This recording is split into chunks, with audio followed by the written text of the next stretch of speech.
Et si les virus n'étaient pas seulement nos ennemis? Et s'ils étaient en fait les véritables architectes de l'évolution? C'est une idée qui pourrait bien tout changer dans notre façon de voir le monde vivant. Ok, quand on entend le mot virus, qu'est-ce qui nous vient à l'esprit? Maladie, danger, une invasion, non?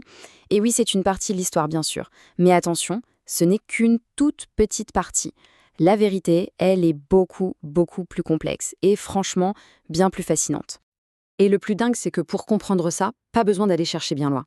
Non, en fait, la preuve la plus spectaculaire, elle est là, inscrite dans notre propre génome. C'est une histoire qui remonte à plus de 100 millions d'années. Alors, pour bien piger ça, notre première étape nous emmène à un moment clé, un véritable point de bascule dans l'histoire des mammifères. Alors, accrochez-vous bien parce que voilà la révélation. Le placenta, oui, cet organe absolument essentiel qui a permis à chacun d'entre nous de se développer, eh bien, il n'existerait tout simplement pas sans une très, très vieille infection virale. C'est juste stupéfiant quand on y pense, non? Ok, mais alors, comment est-ce que ça a bien pu se passer? En gros, on peut décomposer ça en quelques grandes étapes. Tout commence il y a, plus de 100 millions d'années. Un rétrovirus infecte un de nos très lointains ancêtres mammifères. Et là, il fait ce que les rétrovirus font de mieux, il insère son propre ADN dans le génome de son hôte. Et cet ADN viral, il est resté là, tranquille, transmis de génération en génération. Et puis, des millions d'années plus tard, l'évolution, un peu par hasard, retombe sur un de ces gènes viraux et décide de le détourner pour une fonction complètement nouvelle. Ce gène, à la base codé pour une protéine qui sait faire fusionner les cellules, une compétence super utile pour un virus, eh bien cette protéine, qu'on appelle aujourd'hui la syncytine, est devenue la pièce maîtresse, la brique essentielle pour construire un placenta stable et efficace. Et le plus fou dans tout ça, c'est que ce tout petit événement, cette seule infection, a eu des conséquences monumentales. Ça a carrément créé la séparation entre les mammifères placentaires, comme nous, et les marsupiaux qui, eux, ont un placenta beaucoup plus rudimentaire. Imaginez, une seule infection virale qui redessine complètement l'arbre de la vie. Bon, maintenant, changeons d'échelle. Parce que l'exemple du placenta, ce n'est pas juste une anecdote, une bizarrerie de la nature. Non, c'est bien plus que ça. C'est une porte d'entrée pour comprendre un mécanisme fondamental de l'évolution. La question est simple, mais vertigineuse. Si un virus est capable de construire un placenta, de quoi d'autre est-il capable? Qu'est-ce que ça implique? En fait, il faut voir les virus comme une sorte de boîte à outils cosmique pour l'évolution. D'abord, il y a le transfert horizontal de gènes. En gros, ils peuvent prendre un gène chez une espèce et l'amener chez une autre, même si elles n'ont rien à voir. C'est un raccourci évolutif de dingue. Ensuite, ils injectent de l'innovation génétique pure et simple, de nouvelles protéines, de nouvelles instructions.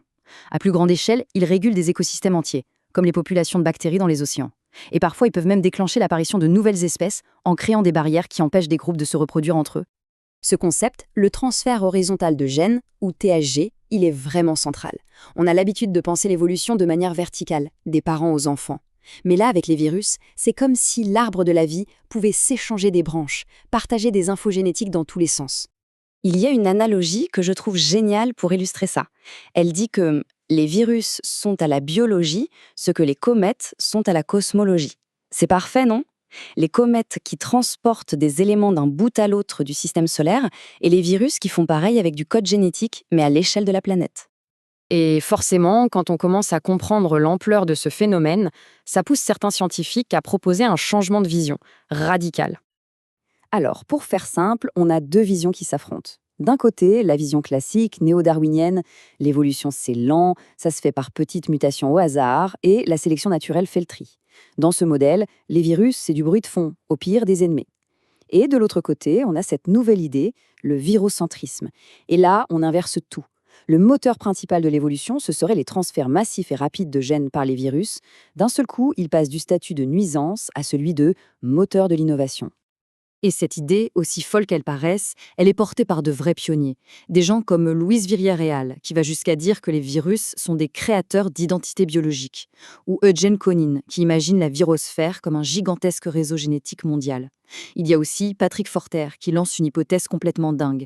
Et si l'ADN lui-même était une invention virale? C'est Eugene Konin qui a eu cette formule parfaite. Il les appelle les agents du chaos créatif. J'adore cette expression. Chaos parce que ça bouscule tout, mais créatif parce que de ce chaos naît la nouveauté, la complexité. Et cette perspective nous amène logiquement à la question ultime, la plus profonde de toutes. Et si ce rôle des virus remontait au tout début, à l'origine même de la vie. C'est une hypothèse qui donne le vertige. Oublions l'idée d'une première cellule, seule, qui aurait tout commencé. L'idée ici, c'est que la vie serait née non pas d'une, mais de l'interaction entre deux entités dès le départ. Le mot-clé, c'est symbiose. Une symbiose originelle, un partenariat, une collaboration, à la base même de ce qu'on appelle la vie. Essayons de visualiser la scène. On est dans la soupe primordiale. Deux types de choses apparaissent. D'un côté, on a des sortes d'usines métaboliques, les protocellules, qui savent gérer l'énergie. De l'autre, on a des paquets d'informations pures, les protovirus, qui sont hyper efficaces pour se copier. Et selon cette théorie, la vie, la vraie, ne naît ni de l'un ni de l'autre, mais de leur rencontre, de leur dialogue. Pour le dire autrement, dans ce couple originel, les cellules amènent la structure, l'énergie, la stabilité. Et les virus, eux, amènent l'information, la capacité à changer, l'innovation. La vie, ce serait le résultat de cet échange permanent. Donc il est vraiment temps de changer de regard. Non, les virus ne sont pas juste des envahisseurs.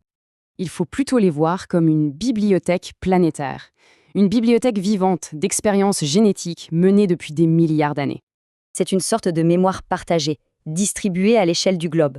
Une archive gigantesque de tout ce qui a marché, de toutes les astuces trouvées par la vie pour survivre et évoluer.